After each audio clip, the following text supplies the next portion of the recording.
Good morning, everybody. As I had posted on the Facebook page, today we're going to learn how to cleanse our face properly. I do know that some people think that the only place you need to wash is right around here and stop here at your jawline. I'm finding a lot of people have a lot of rough, dry skin underneath their neck and down onto their décolleté because they're not carrying the cleansing routine all the way down here. Also, many people aren't cleansing twice. You do need to cleanse twice. Number one, to make sure you remove your makeup and your moisturizer.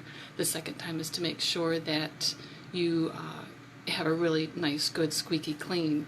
So what I'm going to do is I'll show you how much in my hand that we're using, good morning, that we're using for our cleansers, and to show you how to foam up the cleanser properly so that you're using it correctly and it doesn't end up still on your skin.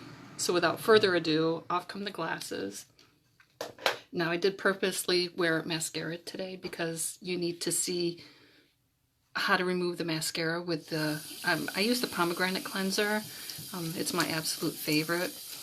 It's a nice creamy cleanser. It's really great for dry skins or skins that are a bit compromised. I'm also going to use a Hale & Hush. It is called the Quiet Wash. The Hale & Hush is a company that was created for oncology skincare. People who are going through and recently completed their radiation or chemotherapy, but also I've been using it on clients who I haven't worked on before because I don't know if their skin's going to be compromised, and I want to make sure that they're not having adverse reactions. What I'm doing right now is I'm just going to get my hands wet and I'm going to press it into my face. You can't cleanse your face without water. Water wipes don't work very well. The makeup wipes don't work very well. What it does is it actually grinds the makeup and the dirt and debris from the environment into your skin. What we want to do is slowly coax that off. Now, the pomegranate cleanser, you do need to use a little bit more. That's about what I use. It's about maybe a half a teaspoon. First thing I do for all of us mascara wearers is I just pat the cleanser into my eyelashes. My mascara tends to come off fairly easy anyway. This cleanser's not going to make your eyes tear up. As you can see, I can feel that it's already raccooning pretty good. Not a pretty look. Then I'm going to take what's left of my cleanser and just take it all the way down and around. You want to make sure that you get down and behind your ears. Sometimes we get some debris from our hair products behind our ears. We want to make sure that we're getting that all clean. And as I said before, you can't wash your face without water, so I'm just going to keep my hands wet and just gently coax. We need to make sure that we get up in here really well. I notice a lot of women when they wear eye makeup or eyelid primers that they're not cleansing here very well, so I end up seeing a lot of clogged pores right here. I clean hair really well all the time because I had my shingle scars, and I've got scars here from some accidents that I was in when I was younger, so I tend to get a lot of clogged pores right here. Make sure if you're wearing brow gels or brow powder or brow pencils that you cleanse your eyebrows out really well, because I do extractions with clogged pores and blackheads here quite often. If you're wearing foundation, make sure you're getting up all the way into your hairline, because I'm seeing a lot of clogged pores on clients who aren't cleaning their hairline. Now, if you're using a cleanser that is like the glycolic or the raspberry, sometimes if you've got colored hair, it will fade the color a little bit. So you do need to be careful. I wouldn't put your makeup up in your hairline. Want to make sure that we scrub. I'm not pressing very hard. I am just making sure I'm getting all my nooks and crannies. I get clogged pores here around my nose a lot, so we want to make sure that we get all of this here. I get clogged pores and congestion right here around my mouth. Part of that is from my toothpaste. And I get up here around this mole on my forehead. So if you've got moles on your face anywhere, you want to make sure that you're cleansing around it really well.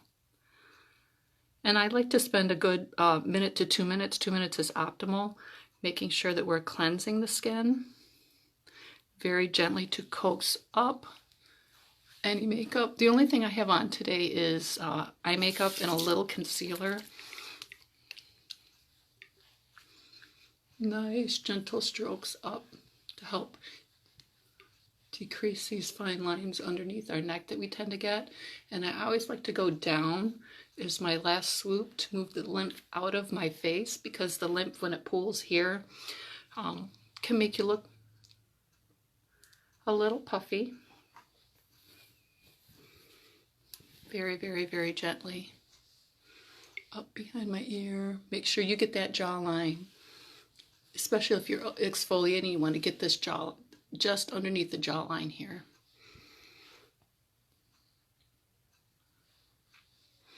I have to do this all by touch because without my glasses I can't see. So it's always a guessing game if I've gotten all of my mascara off.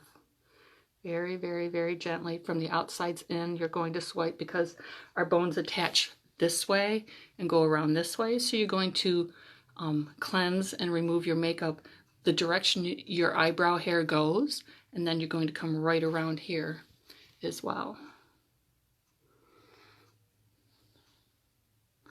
Now my eyes are a little pink because of the cleansing, but normally they're not pink around the outside. Now the Hale & Hush, it's pretty clear, so you can't really see it too well. It's just a little tiny bit of cleanser. It's just not even half the size of a pea portion. You're going to get your hands wet and you're going to foam it up really, really, really, really well. Almost like your foaming body wash. You want it nice and foamy. The green tea cleanser, you want to foam up. The charcoal cleanser, you want to foam up. The raspberry cleanser, you foam up. And the glycolic. You want to make it nice and foamy and fluffy. So I don't know if you can tell how fluffy it is.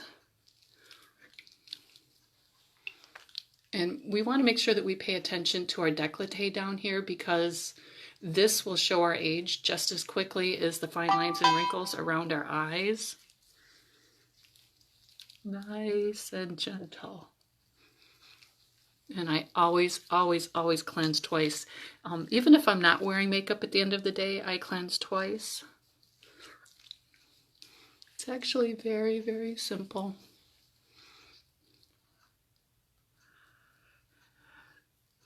It only takes just a few minutes to make sure you're nice and clean.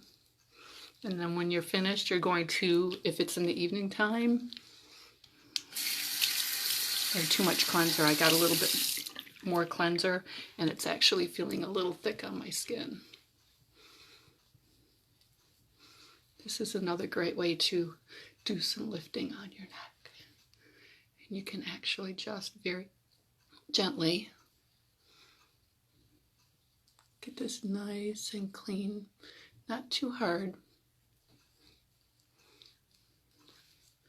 Very, very, very simple.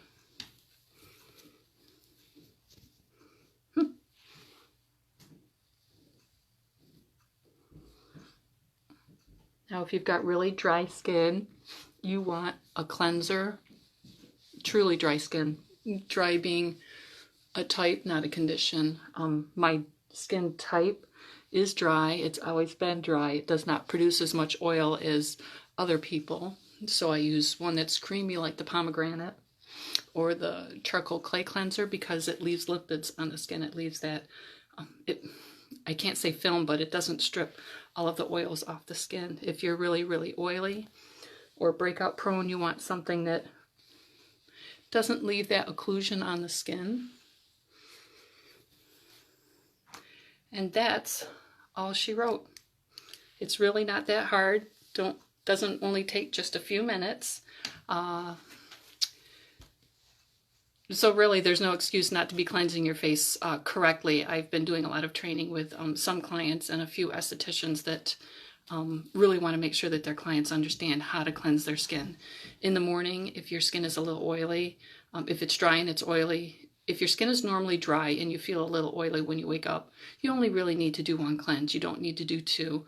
You do need to cleanse your skin in the morning because you're laying on your pillow, you're rubbing what's in your hair onto your face, you're rubbing the fabric softener from your pillow into your face. If you're sweating, it's getting rubbed into your face. If you have pets that lay on your bed and cuddle on your pillow, you're rubbing that into your face. Plus, it's your dead skin cells and the oils from your skin are getting rubbed into your skin while you sleep. So it's really important to cleanse your face in the morning.